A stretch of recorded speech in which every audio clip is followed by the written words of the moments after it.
सबको नमस्ते। ये जो हमारा देश है ये धर्म पारायण देश है और यहाँ पर धर्म के नाम पर बहुत सारे ऐसे महान पुरुष हुए हैं, ऐसे महान योगी, महात्मा, संत, ऐसे लोग हुए हैं जिनको लोग पूजते हैं, पूजा करते हैं, उनकी उपासना करते हैं, उनकी आराधना करते हैं।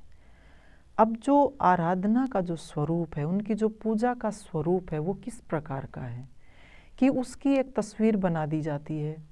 तस्वीर के सामने उनके नाम से कोई आरती घड़ ली जाती है, उस आरती को जो है बोला जाता है बार बार। या और भी बहुत सारे खाद्य पदार्थ हैं, उनमें चाहे हम दूध की बात करें, फल की, मेवों की बात करें, मिठाई की बात करें, फूलों की बात करें, ये सारी चीज़ें जो है हम इकट्ठी कर लेते हैं, उसके सामने रख देते हैं, उसकी मूर्ति बना करके उसके सामने रख देते हैं और फिर हम उसकी आरती करना शुरू कर देते हैं।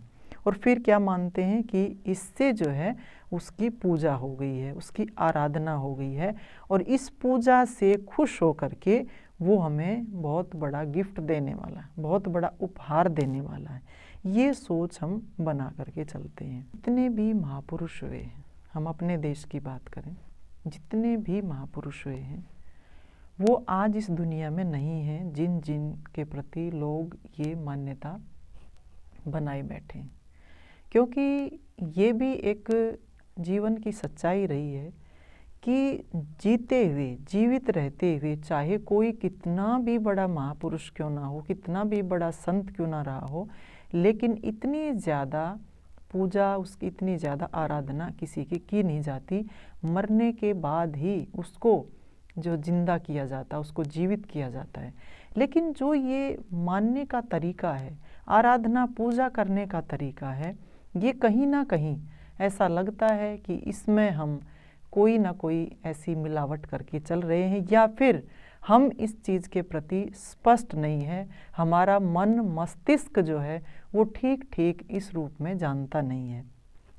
आप देखिए, जिनके माता पिता नहीं हैं, अब माता पिता नहीं हैं, उनकी तस्वीर आप सामने रखिए और तस्वीर सामने रख कर के उनकी भी आप आरती उतारिए, क्योंकि माँ बाप से ज़्यादा सम्मानीय, आदरणीय कौन हो सकता है हमारे लिए।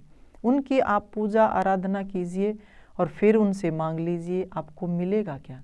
तो ये जो स्वरूप हमने बना दिया है, पूजा करने का जो स्वरूप बना दिया, आराधना भक्ति करने का जो स्वरूप बना दिया है, ये कहीं ना कहीं अपने आप को धोखे में रखने वाली बात सारी की सारी है।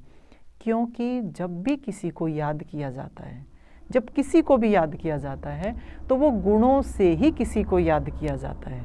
केवल उस मूर्ति तक स्थापित ना हो करके, उस फोटो तक, उस प्रतिमा तक स्थापित ना हो करके हमें उस महापुरुष के, उस योगी के, उस संत महात्मा जिसकी भी हम पूजा कर रहे हैं, उसके जीवन के बारे में जानकारी होनी चाहिए। क्योंकि जो व्यक्ति ऐसा जीवन जी करके गया है कि लोग उनकी पूजा कर रहे हैं, तो वो साधारण व्यक्ति नहीं हो सकता, वो बड़ा महापुरुष है। तो महापुरुष बना कैसे? सबसे पहली सोच तो ये कि वो महापुरुष बना कैसे। हम केवल उसको स्वार्थ तक याद रखें कि वो हमारी ही स्वार्थों की पूर्ति करता रहे, तो जो अलग बात है। लेकिन ऐसे कभी भी किसी की जब हम पूजा करते हैं, वो कभी भी फलदायी नहीं हो सकती। जिसकी भी पूजा की जाती है उसके गुणों को हमें बार बार याद करना चाहिए, बार बार हम याद करें। चाहे हम शिव की बात करें, चाहे गणेश की बात करें, चाहे हम योगेश्वर श्री कृष्ण की बात करें, चाहे राम की बात करें, चाहे हनुमान के बारे में हम कुछ भी बात करें, इन जितने भी ये महापुरुष हुए हैं, इन लोगों की खूब जो है लोग पूजा करते हैं। लेकिन उसको केवल एक ढोल बजाने तक, वो जो है आरती उतारने तक, वहीं तक इनको सीमित कर दिया है। तो ऐसे कभी भी जीवन में लाभ नहीं मिलेगा। लाभ तब मिलेगा जब उनके गुणों को अपने अंदर हम आत्मसात करेंगे, उनके बारे में चिंतन करेंगे, विचार करेंगे, बार बार सोचेंगे कि ऐसे क्या गुण थे उनके जीवन में जिससे वो इतना बड़ा पद पा करके गए हैं। तो उनके बारे में विचार करेंगे तो वो गुण हमारे अंदर आएंगे। मैंने कहा गुणों से ही गुणी का ध्यान होता है, गुणों से ही गुणी की पूजा की जाती है। अब आप आंख बंद करके जो है अगर माँ के बारे में सोचने लग जाएंगे, पिता के बारे में सोचने लग जाएंगे, तो केवल ये कह करके कि हाँ माता पिता के ऐसे नैन नक्श हैं, ऐसे उनका कद काठी है, इस तरह के वो लगते हैं, उनका व्यक्तित्व, उनकी पर्सनैलिटी इस तरह की है, बस इसी में काम चल जाएगा। नहीं, आंख बंद करते ही माता पिता के बारे में जब हम सोचने लग जाते हैं तो उनके गुण याद आते हैं और उनके गुणों में ही हम अपने आप को जो है बहा ले जाते हैं। लेकिन उनका लाभ तब होता है जब उनके गुणों को अपने जीवन में हम आत्मसात करें, तब तो बात बनती है। और नहीं तो उनकी बताई हुई जो शिक्षा है कि वो क्या चाहते हैं, वो क्या चाहते हैं हमारे से, वो क्या मार्गदर्शन देना चाहते हैं, उनके जीवन जीने की शैली किस प्रकार की रही है, अगर ये बातें हम जो है उनसे सीख रहे हैं तो हम सही मायने में उनकी पूजा कर रहे हैं, उनकी भक्ति कर रहे हैं। और ये उनकी इन बातों को जान करके और अपने जीवन में कोई बदलाव ही नहीं लेकर के आ रहे और जानना ही नहीं चाहते कई बार तो कि हाँ इनका जीवन किस प्रकार का रहा है, तो आप बताइए किस तरह की भक्ति कर रहे हैं। पूरा जो है दुनिया इसी बात में अपने आप को बहुत बड़ी जो है पावरफुल चीज़ मान लेती है कि हाँ हमने तो इतनी आरती उतारी है, इतनी बार ये बोल दिया, इतना मंत्र का जाप किया, इतना कुछ किया। तो ये जो बाह्य वृत्ति हैं, जो ये आडंबर हैं, ये जो दिखावा है समाज में, इनसे कभी भी व्यक्ति के अंदर कोई परिवर्तन नहीं हो सकता। ध्यान इस बात का रखना चाहिए, जब भी हम किसी भी व्यक्ति को अपने आराध्य के रूप में मानते हैं, अपना आदर्श मान करके चलते हैं, तो उससे क्या है कि हमारे व्यवहार में परिवर्तन दिखाई देना चाहिए। दूसरा क्या है, व्यवहार में परिवर्तन होगा तो उसका कुछ लाभ भी हमारे अंदर होना चाहिए।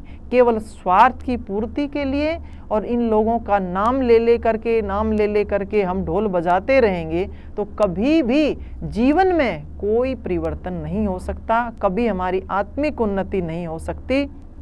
और दूसरी बात आप देखिए कि हम इनका नाम लेते हैं, इनका सहारा लेते हैं, किसके लिए? इसके लिए कि ये जो दुनियावी सुख है ना, ये सांसारिक जो सुख है, ये ज़्यादा से ज़्यादा हमें मिले। हे प्रभु हमारी ये इच्छा पूरी कर दो, हमारी वो इच्छा पूरी कर दो, वो कामना हमारी पूरी हो जाए। बस इस संसार में, इस भौतिकता में लिप्त रहने के लिए ही हम उनसे कामना करते रहते हैं। कोई काम है बिगड़ रहा है, कोई सुख है छूट रहा है, कोई जो है किसी भी प्रकार कोई पद है वो हमारे से खिसक रहा है, बस बैठ जाते हैं, ध्यान में बैठ जाते हैं अपना हाथ जोड़ करके, हे प्रभु इससे निकालो, हे प्रभु इससे निकालो, ये चीज़ें जो मेरे से छूट रही है ये मेरे को जो है वापस मिल जाएं। क्या बना रखा है दुनिया ने, क्या मजाक, क्या तमाशा बना रखा है। अरे संसार के साथ साथ हम उसकी बात करें, वो हमारा जितने भी ये हमारे महापुरुष हैं ये हमारे कोई गुलाम नहीं हैं और वो चले गए इस दुनिया से, वो हैं ही नहीं, केवल उनके निशान हैं, केवल उनके एक तरह से उनका व्यक्तित्व है यहाँ पर, जो वो काम करके गए हैं उनकी छवि यहाँ है, उनकी जो तरंगे हैं वो यहाँ काम कर रही हैं। लेकिन ये हम भूल जाते हैं कि उनको याद करने का स्वरूप क्या होना चाहिए, उनको याद करने का तरीका क्या होना चाहिए।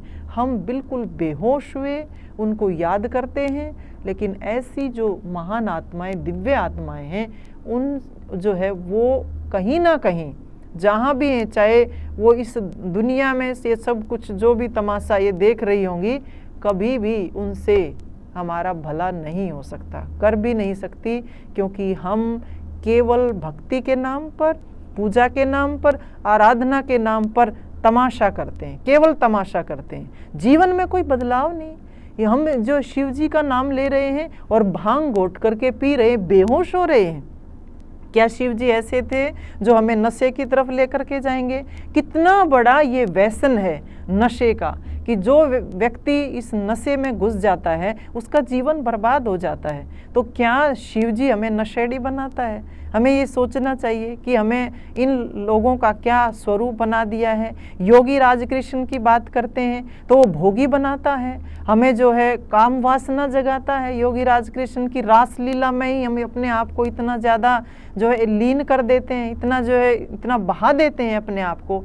क्या बना दिया हमने अपने महापुरुषों को। ये कहीं ना कहीं जो है हम पूजा के नाम पर उनके साथ ये जो पाखंड कर रहे, दिखावा कर रहे हैं, ये बहुत बड़ा पाप कर रहे हैं। हमें उनके सत्य स्वरूप को जानते हुए अपने जीवन में बदलाव लेकर के आना चाहिए। चित्र की नहीं, हमें चरित्र की पूजा करनी चाहिए। उनके जो दिव्य गुण उनके अंदर समाहित थे, उनके दिव्य गुणों को अपने जीवन में धारण करके चलना चाहिए। तब हम मान सकते हैं कि वास्तव में हम जो है उन महापुरुषों की पूजा कर रहे हैं, उन महापुरुषों की हम भक्ति कर रहे हैं। तो ये कुछ विचार मैंने रखे हैं। अपने जीवन को टटोलें, अपने अंदर की उस बेहोशी को जगाएं, होश में आएं कि हम इन लोगों के साथ इनकी भक्ति के नाम पर कैसे अपने जीवन से खिलवाड़ कर रहे हैं, कैसे हम जो है इस तरह पाप में धंसते जा रहे हैं, डूबते जा रहे हैं। अपने आप को बचाना है तो अपने उन दिव्य गुणों को जो भी इन महापुरुषों में थे अपने अंदर उनको समाहित करें। इन्हीं विचारों के साथ आप सबका बहुत बहुत धन्यवाद। सबको नमस्ते।